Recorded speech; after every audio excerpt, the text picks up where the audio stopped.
Boys Like Girls. They are an iconic piece of early 2000s pop punk, but they're one that's always felt underrated or almost forgotten to me. Their first two albums were knockout successes, but after a weird third album and almost 12 years of inactivity, they're not a band that I see pop up in a lot of modern discussions about the scene and the genre anymore. That being said, with the band currently on tour celebrating 20 years of their self-titled album and 17 years of their Love Drunk album, I thought it was the perfect opportunity to finally review one of my favorite bands of all time. So sit back, relax, and enjoy, because I listen to every Boys Like Girls album, so you don't have to.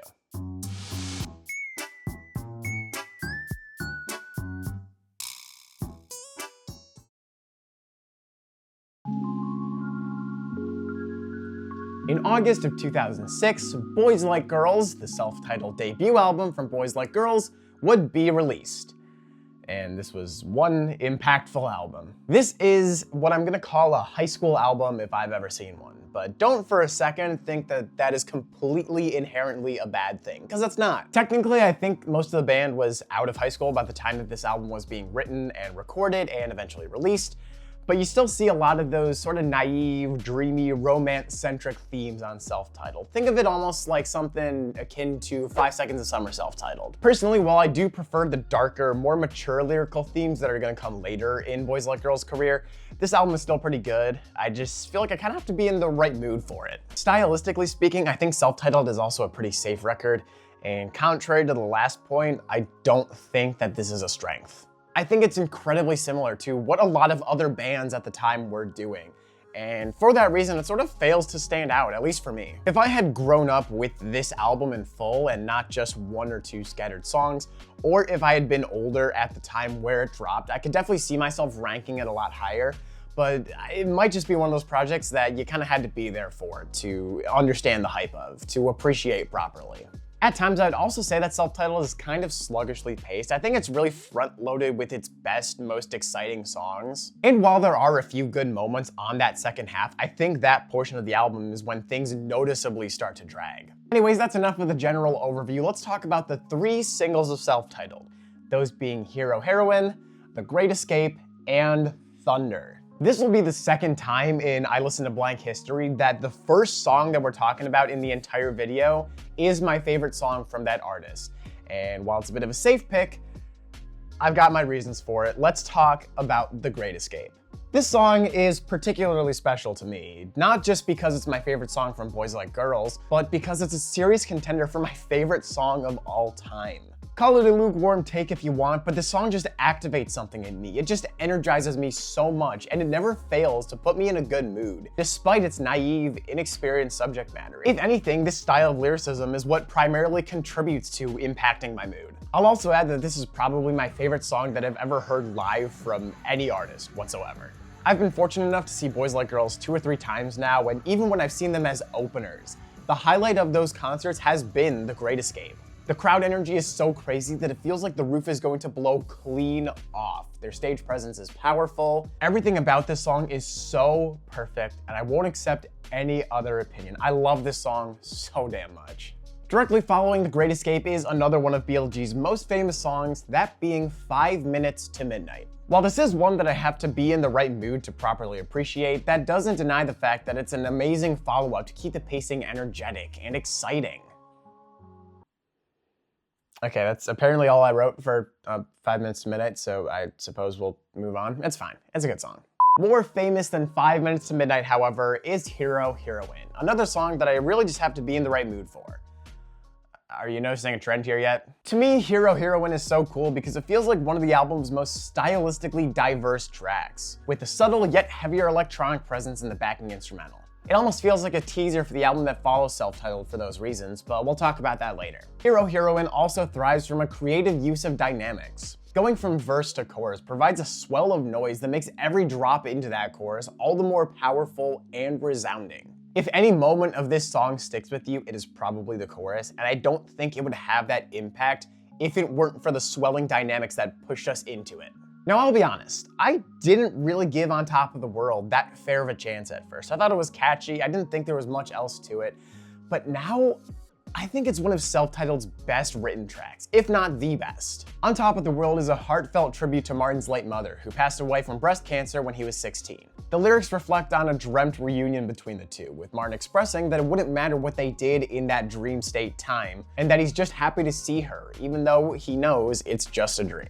On Top of the World is a song that only gets more and more heartbreaking as we listen, but that's exactly what I love about it. It's so rife with emotion, and it shows an incredibly vulnerable side of Martin, especially considering his young age. Given the subject matter on the rest of the album, this was a really shocking track to me. I wasn't expecting such a vulnerable and mature song, but here we are, and it paid off well for them. This is one of the best songs on the entire album. Now, second to The Great Escape, if I had to pick another favorite on the album, there are a lot of good songs to consider, but right now, I think I would go with Thunder. Another daring pick today, I know, but if you're at all familiar with Boys Like Girls, you'll know you can't go wrong with Thunder. This was the first song that was ever written for Boys Like Girls, and I gotta say, what a first song to write. Thunder is dreamy and romantic in all the best ways, and personally, I think my favorite part is the chorus and just how descriptive these lyrics are. The line, "Your voice was the soundtrack of my summer," sends chills through me every time I listen to this song. It's just so beautifully written.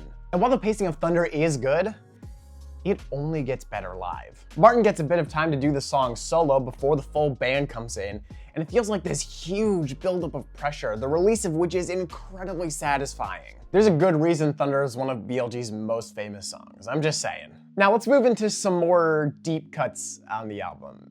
Well, I'm not sure if you'd call Dance Hall Drug a deep cut, but it's been one of my favorite songs on this album for a hot minute. I initially came to love it for its instrumental and catchy chorus, the latter of which took very little time to get stuck in my head, even on my first listen. On my most recent cues, however, I've been appreciating the lyrical content of the song as well. A commentary on teens trying to act older or more mature when they should really just be enjoying what they've got now before they grow up. Look, we've all been there before, craving to be older and freer without realizing what that actually means. So even if I'm not in that stage of my life anymore, I can still find Dance Hall Drug to be a relatable track, and that's good enough for me. And while I think it's a little angsty for my tastes, in a similar vein to On Top of the World, I can really appreciate Learning to Fall for its open and vulnerable lyrics. To me, Learning to Fall isn't just written like a song for someone to listen to, but almost like a letter written to a specific person. As a result, parts of the song, the second verse and the bridge especially, feel like an aggressive blend of depression and spite. It really makes you feel for the main character of the song, who is, once again, showing an incredibly vulnerable side. On top of that, as weird as this may sound to say for a song of this subject matter, the chorus is really catchy. Like, this melody gets stuck in my head so easily. Now let's change up the pace a little bit. Let's talk about a song that I feel like is a little warmer, a little more upbeat, that being the fan favorite, Heels Overhead. The pacing on Heels Overhead is immaculate, with an instrumental that slowly ramps up during each verse before we hit an amazing, high-octane chorus. Beyond that though, the lyrics tell another captivating story, this time about a guy who's still hung up on an ex. Her belongings are all over his place, each one a reminder not only of the time they spent together, but of her now blatant absence. Admittedly, I don't have that much else to say about Heels Overhead. It's just a solid track on what I consider to be the weaker half of Self-Titled. This takes us into the parts of Self-Titled that I'm not as crazy about, and there are really only two songs that I want to talk about right now. Earlier I mentioned that certain splotches of this album aren't really paced all that well, and a glaring example of that, in my very humble opinion, would be Me, You, and My Medication. As unconstructive as this is going to sound, it's just a song that kind of bores me. The vocal performances from Martin and Brian are great, especially in the chorus, but the song just really drags for me, and it feels like it overstays its welcome. No hate on you if this is your song, it just isn't mine, and that's okay. And as much as I hate to say it, the album kinda ends on a dud for me. I'm not a big Holiday fan. In a similar vein to Me, You, and My Medication, it just feels like a bit of an uneventful song to me, aside from the vocals. That being said, while I'm not crazy about it right now, I can definitely see myself warming up to it over time. And my evidence for this is from last week when I saw them live and they performed Holiday. It was such a cool note to start winding down the show on, so maybe I'm just overdue for a re-listen. Right now though, I'm not too crazy about Holiday. Self-Titled feels like an album that I really should like because it's so beloved by Boys Like Girls fans and pop punk fans alike. But it's just an album that I feel like I have to be in a really specific mood for, a mood that I don't find myself in all that often. That being said, if you love this album, Don't take anything I say too personally. I'm just a schmuck on the internet sharing his opinions about the music he loves, and all that matters is what you find in the music. So if you love this album, keep loving it. Power to you. But with that, we are going to move on to an album that I think is decidedly a step up from self-titled.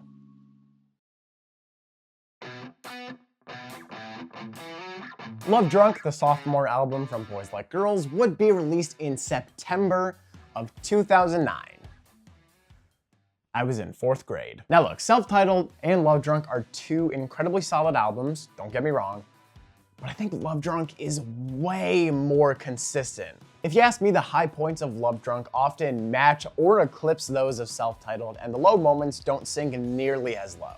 This is, oh my god, such a good album, let's talk about it. Love Drunk also feels a lot more distinct from a stylistic standpoint, taking on a sort of subtle yet impactful electronic influence. If you're a fan of late 2000s pop punk albums like Picture Perfect from Every Avenue, Nothing Personal from All Time Low, or Cycles from Cartel, I think you're gonna really enjoy Love Drunk as well, if somehow you still haven't listened to it. Thematically, it also feels like a bit of a darker, more mature project from Boys Like Girls. For just 3 years between the two albums, it does feel like a pretty substantial jump in maturity, and while I love those bright, peppy self-titled tracks, I think I do prefer the kind of more somber and grounded tone of Love Drunk.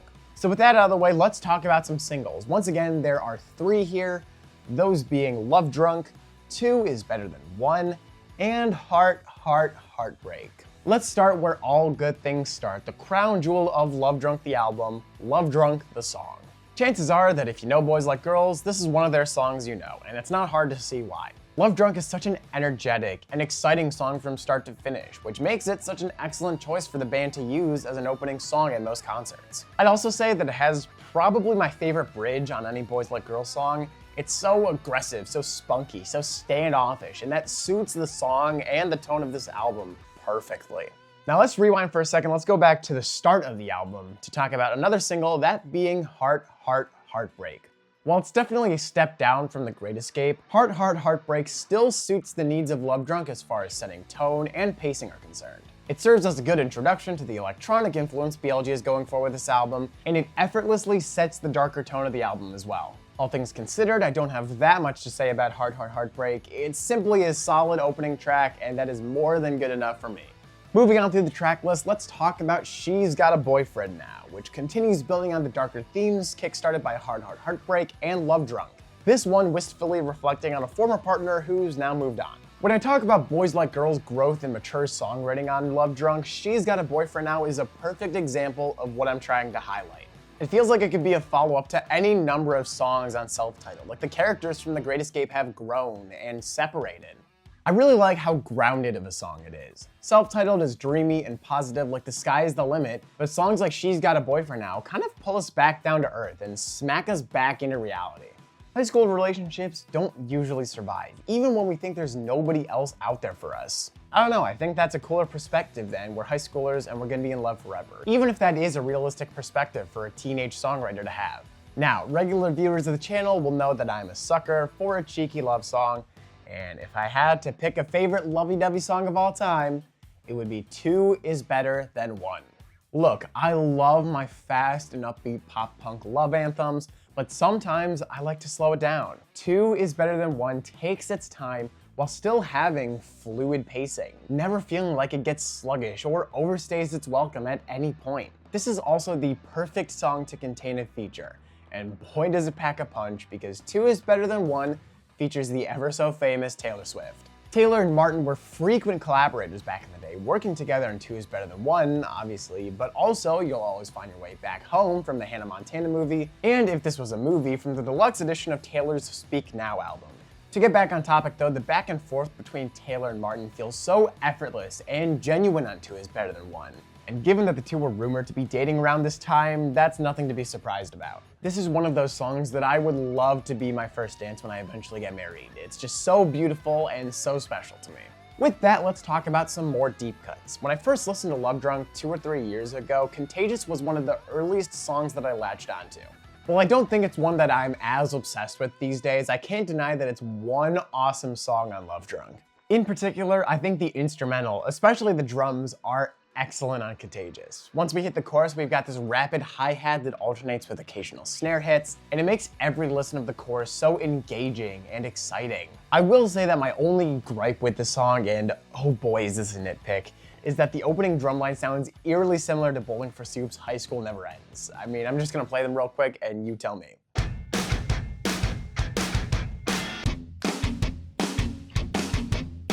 I guess it's not necessarily a bad thing, but it's like that meme where someone made a playlist called Russian Roulette and it was 5 copies of Somebody I Used to Know and 1 copy of Anxiety. I'll cue into one of these songs and it'll take me a few seconds to figure out which one I'm listening to. Beyond that though, no real complaints about Contagious. This is a good song. One song that surprised me in a really positive way on my most recent spins of Love Drunk would be Real Thing, smack dab in the middle of Love Drunk's track list. Thematically, it almost feels like a blending of Self-Titled's positive, lovey nature with Love Drunk's grounded realism, telling the story of 2 characters experiencing a true, vibrant love, hence the lyric and title, This Is the Real Thing. On top of that, Boys Like Girls plays around with some key changes on Real Thing, jumping between minor and major keys in the verses and choruses respectively, a choice that feels so subtle yet so impactful to the song.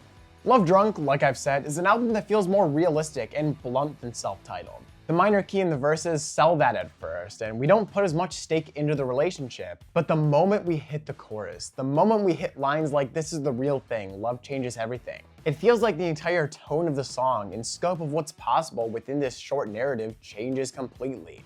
I don't know if they were intending to do that with this song, change the tone with the key change, but that's at least what I find in Real Thing, and I think it's so damn cool to tell a story in a song with more than just your lyrics. As for a song that catches me off guard anytime I cue into it, let's talk about my current favorite song on Love Drunk, that being the shot heard round the world.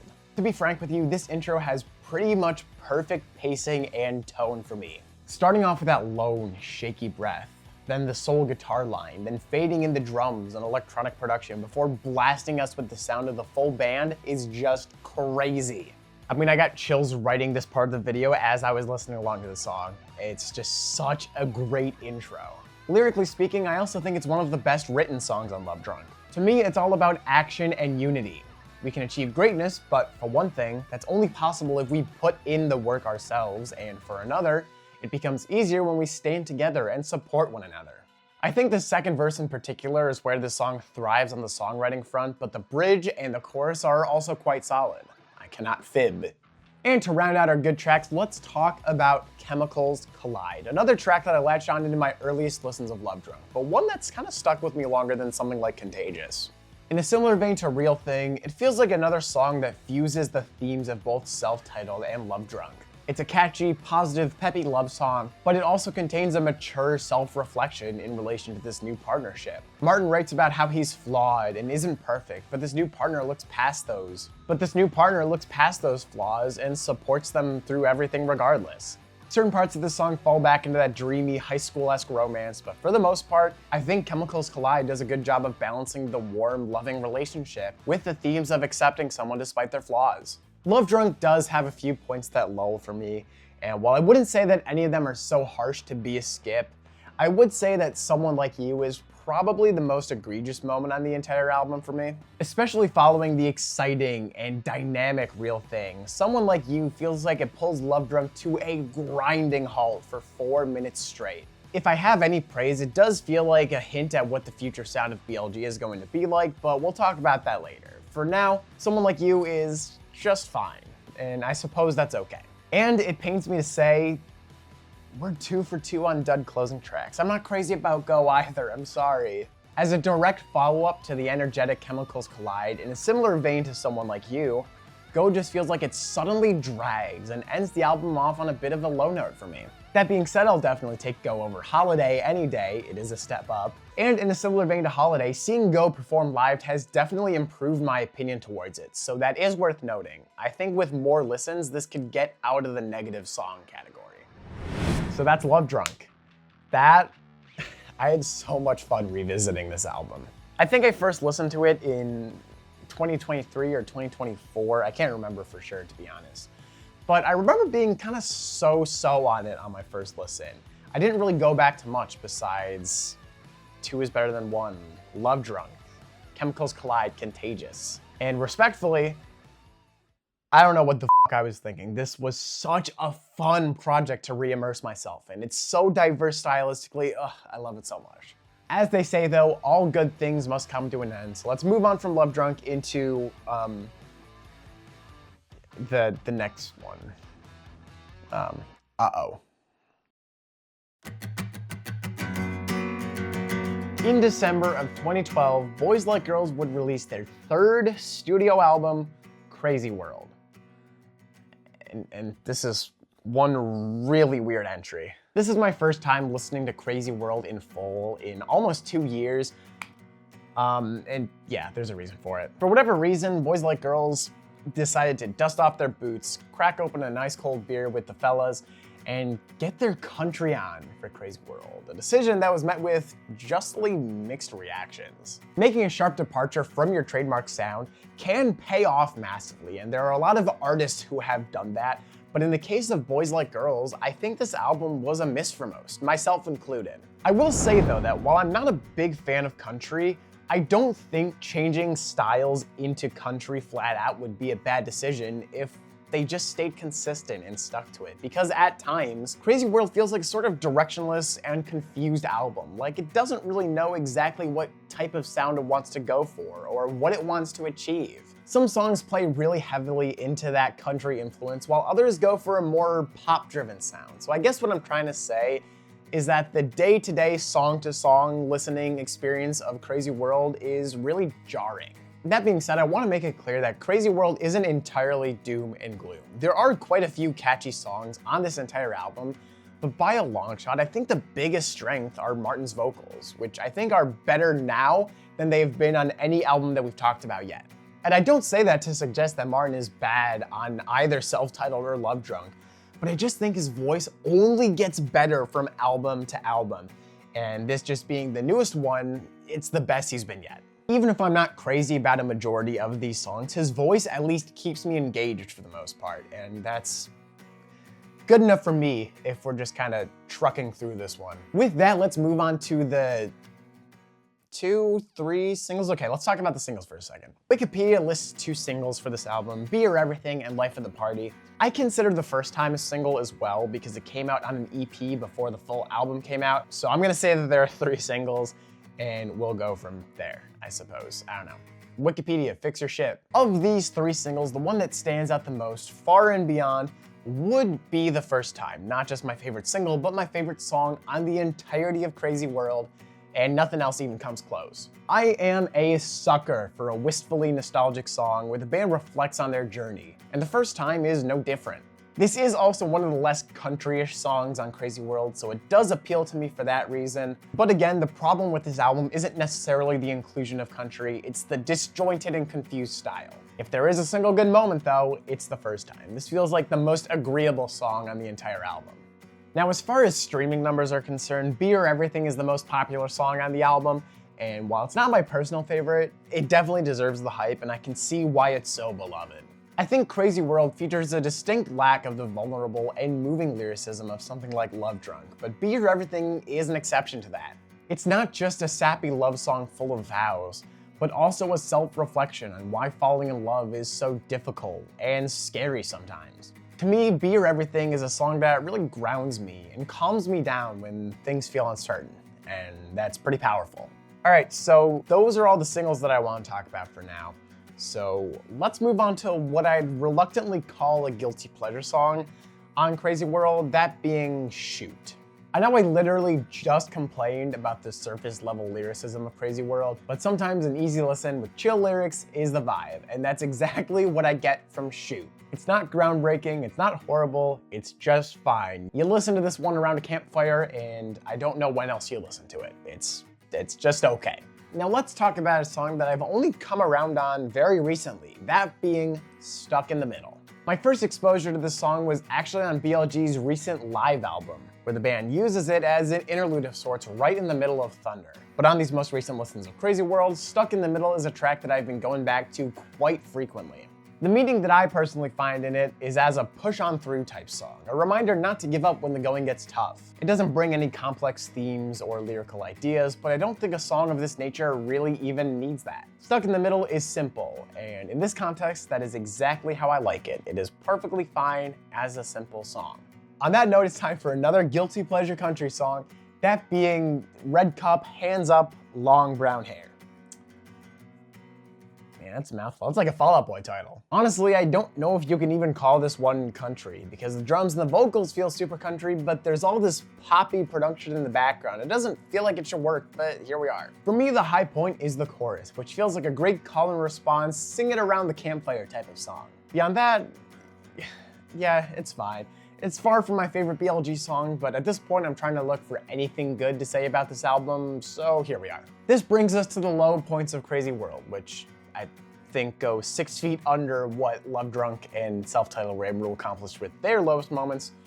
So let's start with Life of the Party. If you ask me, Life of the Party is a worse, watered down Red Cup, Hands Up, Long Brown Hair. It's got that similar around the campfire sing-along vibe to it, but it doesn't feel like it commits to that vibe as much as it should. I don't know, it's just another track on Crazy World that I think is simply bland. The drum beat is fire though. It gives some real good like stompy, clappy vibes, you know? This takes us to the title track, Crazy World, which I might have some strong opinions about. What kind of a TJ Maxx shopping at Target ass song is this? I think the nicest thing that I can say is the chorus is kind of catchy, but in a Christmas sense, I don't know, I get contemporary pop Christmas vibes from this song for whatever reason. Gun to my head, this is probably my least favorite BLG song. I don't see myself ever queuing it up again, but once again, if this is your song, power to you, not gonna hold it against you. Okay, so that puts an end to Crazy World and also takes us to a really important point in BLG history, because from this point on, we were gonna be waiting 11 years for the next BLG album.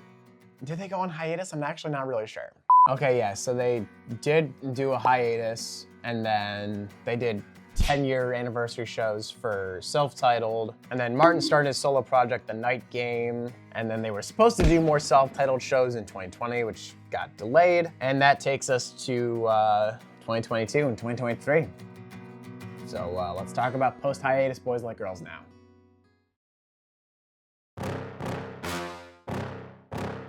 In October of 2023, Boys Like Girls would release Sunday at FOXWOODS, their 4th album, their first album in nearly 11 years.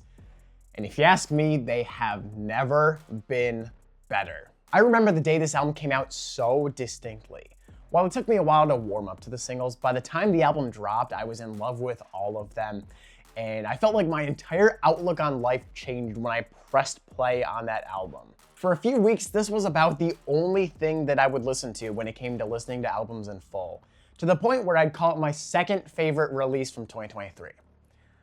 Yeah, nothing comes close to Built to Last. Can you blame me? Like its predecessor, Sunday at FOXWOODS is a bit of a mix-up from the Boys Like Girls you love, pushing aside the angsty neon pop punk for a nostalgic, synthy alt-rock sound. If you ask me, this style change paid off massively, and it feels way more natural than anything off of Crazy World. I partially attribute this to the Night Game, Martin's solo side project, because a lot of Sunday at FOXWOODS sounds inspired by that sound. But either way, what I'm trying to say is it works, and it works well at that. My biggest gripe with Sunday at FOXWOODS isn't even with the album itself, it's with you, the band, Boys Like Girls. Let's talk. Why aren't these songs on so many set lists? Seriously, go look at the setlist.fm stats. Almost everything on the second half of Sunday at FOXWOODS has never been touched once in a live setting. I get why they're not being played on this current tour, because they're doing 2 albums in full, there's 24 songs, there's not room to add anything else. I get that. Next headlining tour, next opening tour. Give some of these songs some love, please.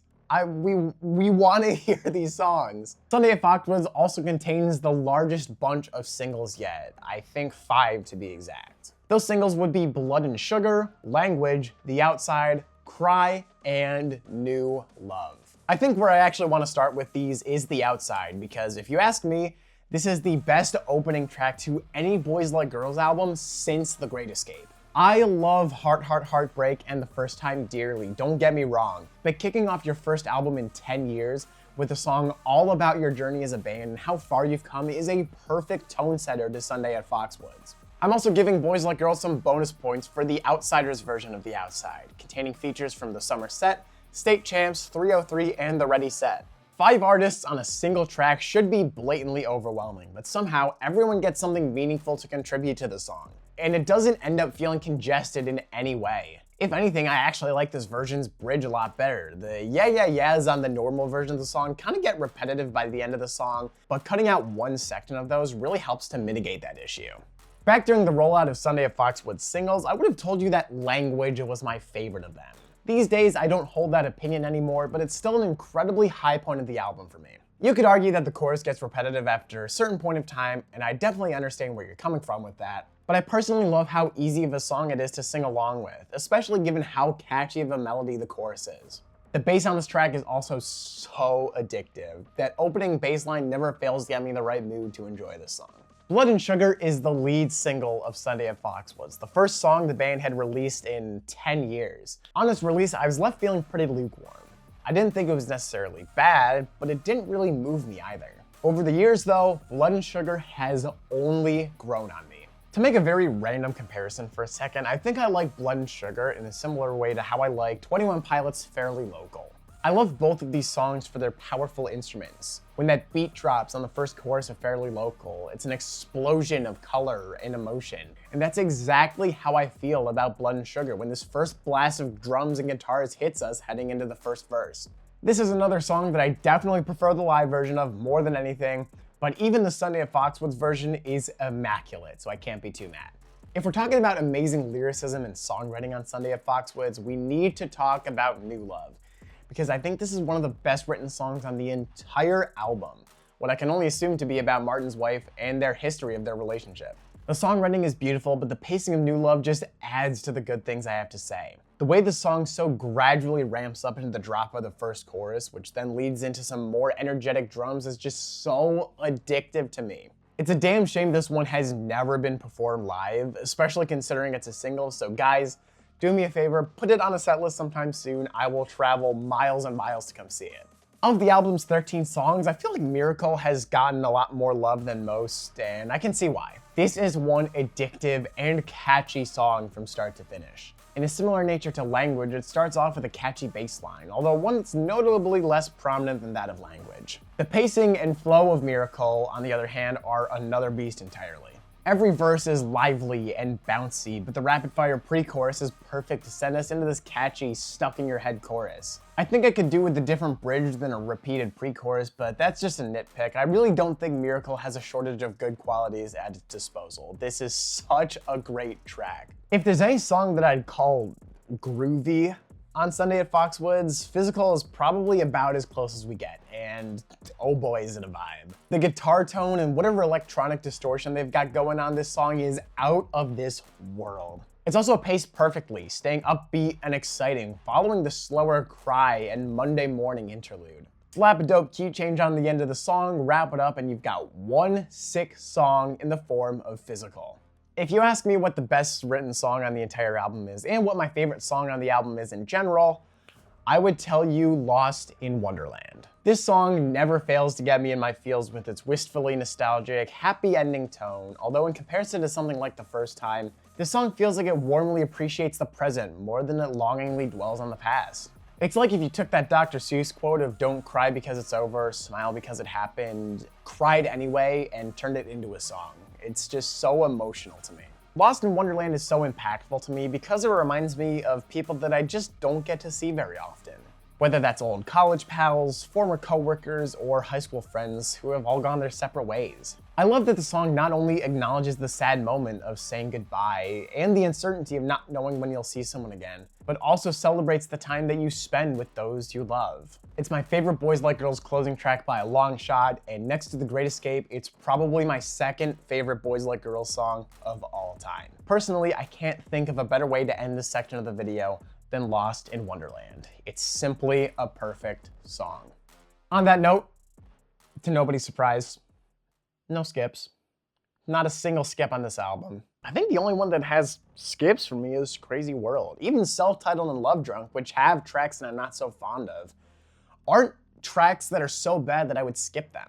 So it's a pretty solid catalog, and Sunday at FOXWOODS is like the cherry on top. It's the perfect return reunion album, and I can't get enough of it. So without further ado, let's move on to rank these suckers. Number 4, Crazy World. I'm not necessarily opposed to BLG trying something new or even making a country album in general. I am opposed to this album not having a clear style. Like I said, the problem with Crazy World is how directionless it sounds. Like it's unable to settle on exactly what it wants to be. And that makes every listen feel jarring and disjointed. Number 3, Boys Like Girls. Before you come at me at the comments, let me be clear. There's only one bad album on this list, and it's Crazy World. Like I said before, I do prefer the more consistent, mature tone of future BLG projects, but I will add that Self-Titled is a more mature project than I initially gave it credit for in that section of the video. And I think that's evidenced by songs like Learning to Fall or On Top of the World. So yeah, still a solid album, just one that I really have to be in the right mood for. Number 2, Love Drunk. Look, it's hard to not love Love Drunk, right? We love this album so much. The pacing is wonderful, the lyricism is a hefty step up from that of Self-Titled, and the style feels so much more unique and distinct from anything they had done before. If you really love that neon electronic influenced era of pop punk, Love Drunk is the album for you. And number 1, Sunday at FOXWOODS. It's honestly a little depressing to me that this album doesn't get more love than it does, and that so many of these songs get snubbed on live set lists, but here we are. On a real note though, I'd say that this sound suits BLG so much better than their old sound would. And I'm not saying that I don't love that sound, because I do, but they've aged. They've grown out of that sound and they fit perfectly into this new tone. For a mature BLG, Sunday at FOXWOODS is a damn near perfect comeback record. If you haven't listened to this one yet, do yourself a favor, cue it up, you're not gonna regret it. I gotta be real, this is the most fun I've had making one of these videos in a really long time. This was such a fun artist to explore, and it made me only appreciate this artist so much more. I love Boys Like Girls so much. This is one of the best concerts I've ever been to in my life. These are 4 incredibly distinct albums. These are a lot of genres the boys have gone through, and seeing where they've ended up now, seeing the audiences and crowds they're playing to is just so damn cool. So if you've yet to explore Boys Like Girls, I'm putting my very esteemed recommendation in for you now. Go check them out. So yeah, thank you very much for watching. I've got a very big announcement coming in my next video, which should be 2 weeks from now.